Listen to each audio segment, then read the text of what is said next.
Energy!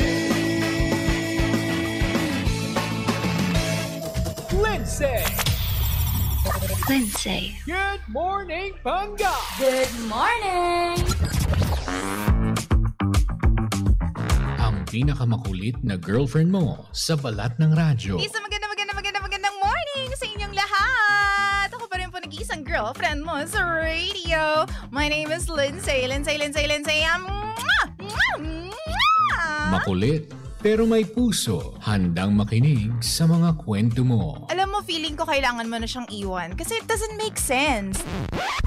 Ang kwento sa lihim ng liham.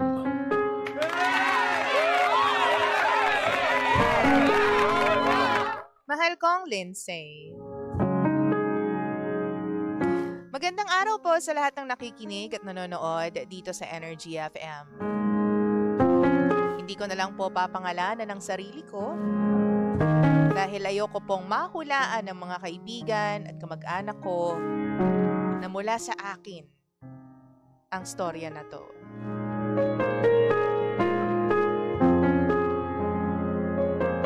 TJ Lindsay, nalaman ko na ang boyfriend ko ay hindi pa pala hiwalay sa live-in partner niya.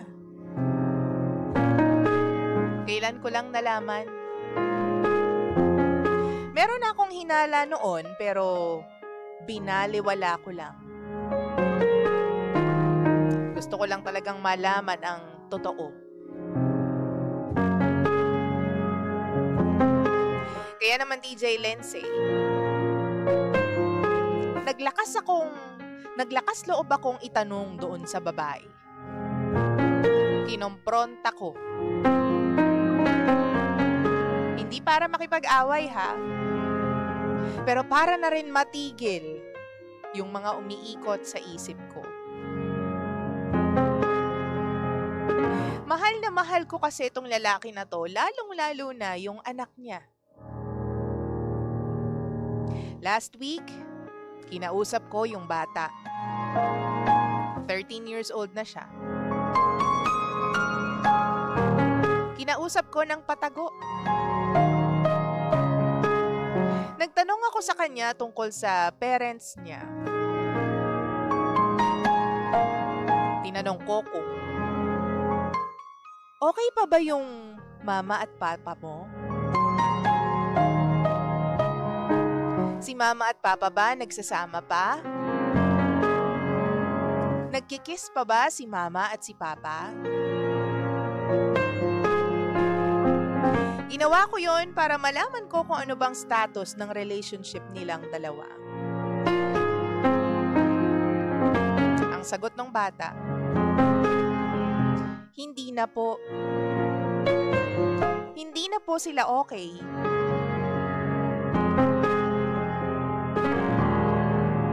Sinabihan ko pa yung boyfriend ko na ayokong makasira ng pamilya. Kung okay pa kayong dalawa, go!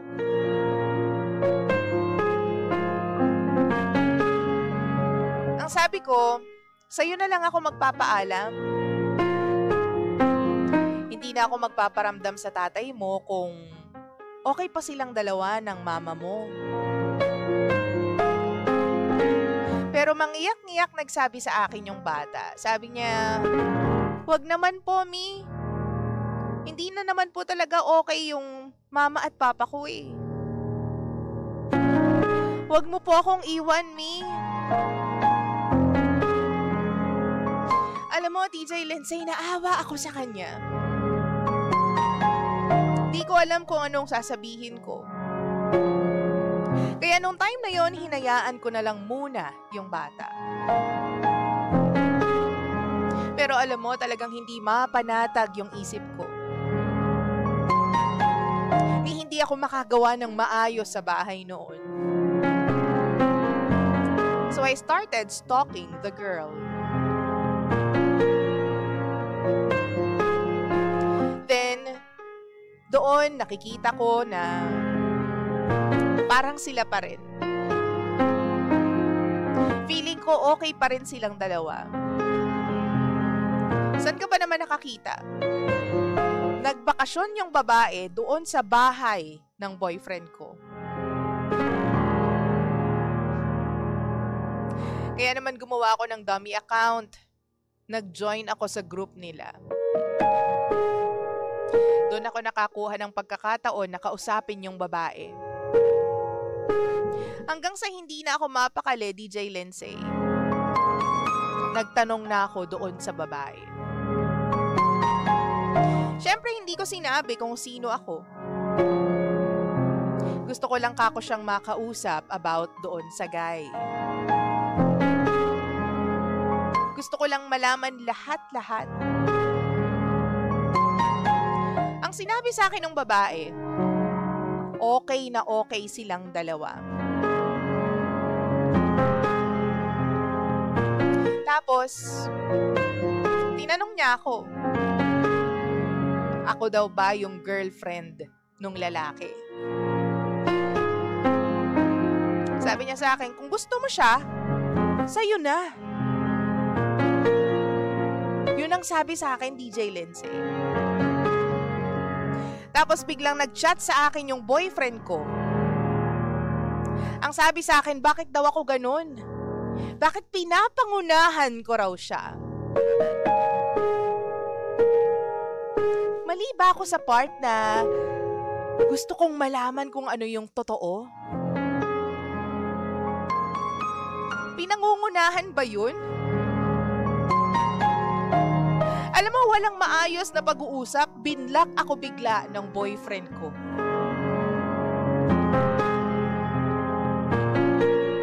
Di ko rin alam kung anong sumanib sa akin. Pero nag-sorry ako doon sa babae. Hindi ko alam. Ang gulo-gulo na ng isip ko. Ang bigat sa dibdib, DJ Lindsay.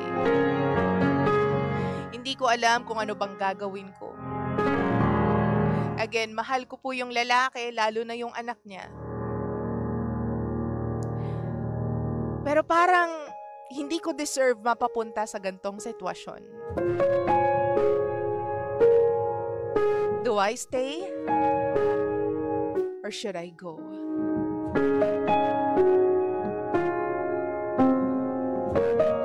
Muli, maraming salamat po. Ito po ang lihim ng aking liham.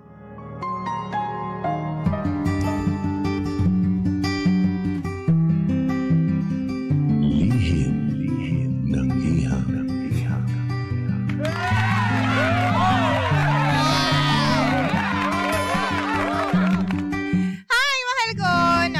Na po ng nagmamagandang umaga. Good morning sa lahat po ng mga panggapo natin na nagsistay sa relationship kahit alam nilang mali. Wow! Kahit alam nilang nahihirapan sila. Kahit alam nilang talo sila sa laban na ito. Mahal ko, gandang umaga. Ito po ang lihim ng liham and at your service all the way till 11 in the morning. Nag-iisang girlfriend mo sa radio. My name is Lindsay. Lindsay. Okay ah! Diba? Isa ka rin bang tulad ni ate na alam na ngang mali, alam na ngang gusot, alam na ngang napakagulo na, pero nandyan ka pa rin. Nagmamahal ka pa rin. Wow! Nagsistay ka pa rin kahit alam mo na meron naman talagang original. OG. Alam mo na mayroong original, nandyan ka pa rin. I mean, original ka rin naman, no? Pero kasi, hindi mo nga maintindihan eh.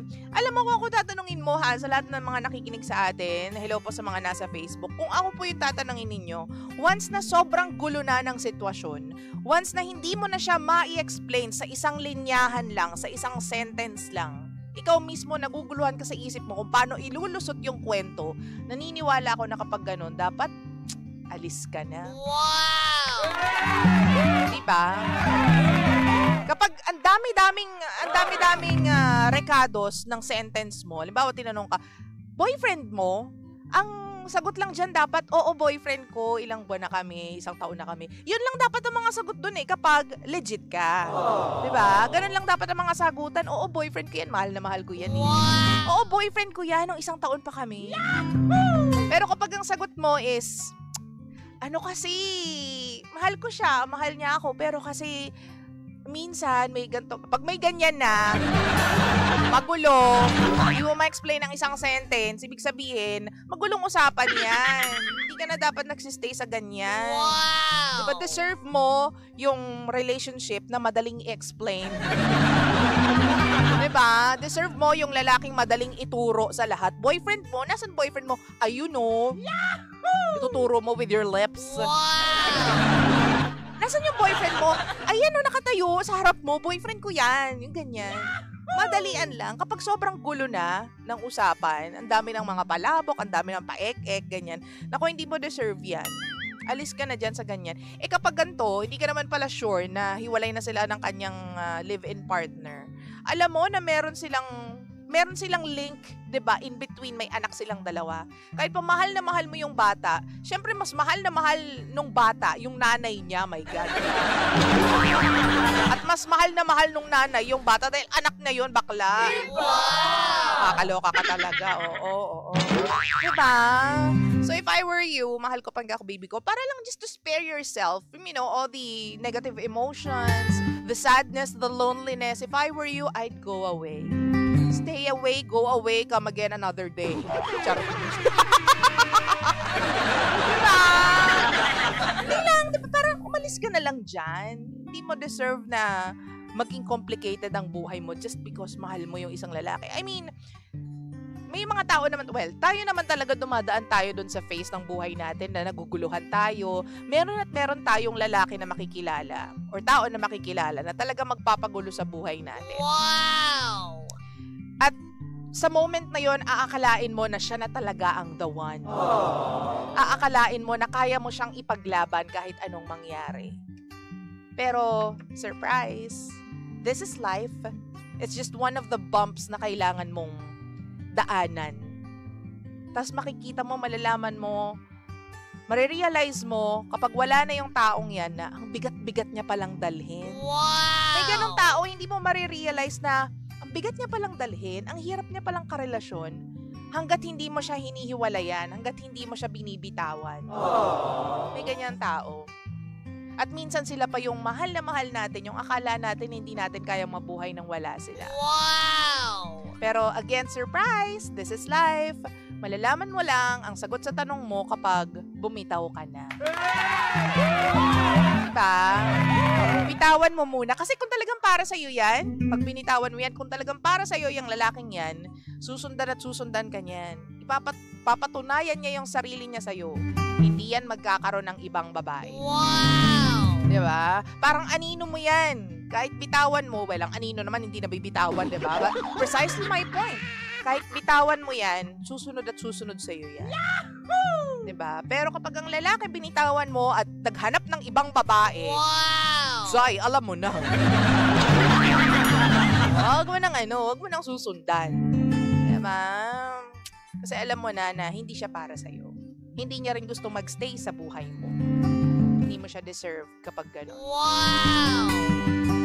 I wish you well. Hindi ka man nagpakilala sa akin, pero okay na rin yan because I know that some of us going through this kind of relationship and this kind of pain at the moment. So this goes for everyone na nandyan ngayon, humihikbi, umiiyak.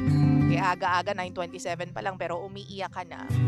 Zay, hindi mo deserve na simula ng araw with all that tears. Pamamagang mata, hindi mo deserve yan. I wish you well. At sana balang araw makita mo yung taong para sa'yo.